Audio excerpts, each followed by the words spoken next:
दिल के दरवाजा खुला है वो ए पड़ोसिन तोर बर। दिल के दरवाजा खुला है वो ए पड़ोसिन तोर बर। तय बता देना वो दीवानी कतका माया है मोर बर। तय बता देना वो दीवानी कतका माया है मोर बर। दिल के दरवाजा खुला है गा राजा तोर बर। दिल के दरवाजा खुला है गा राजा तोर बर। तय बता देना रे दीवाना कतका माया है मोर बर। तय बता देना रे दीवाना कतका माया है मोर बर।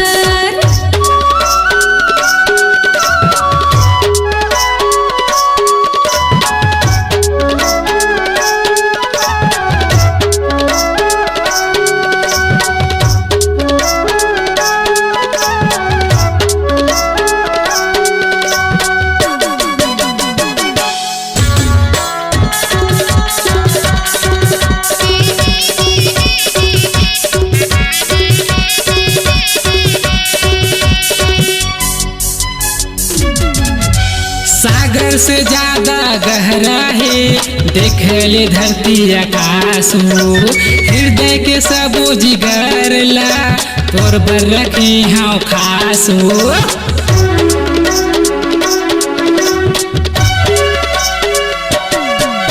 सागर से ज्यादा गहरा है देख ले धरती आकाश हो। हृदय के सबो जिगर ला तोर बर रखी हाँ खास हो। मन के बतलन कहे सकम गुइया लगत मोला डर।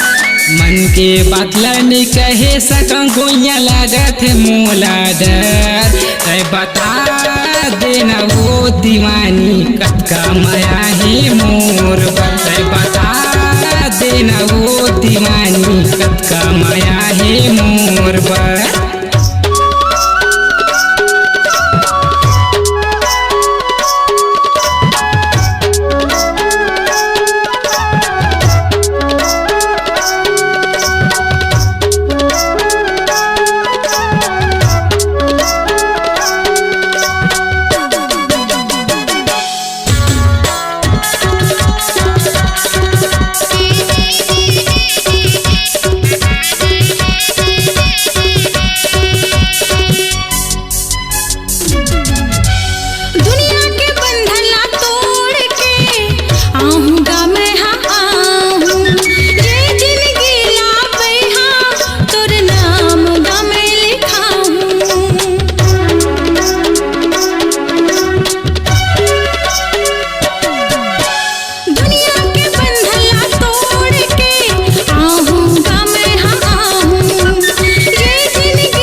दिल के दरवाजा खुला है वो ए पड़ोसिन तोर बर। दिल के दरवाजा खुला है वो ए पड़ोसिन तोर बर।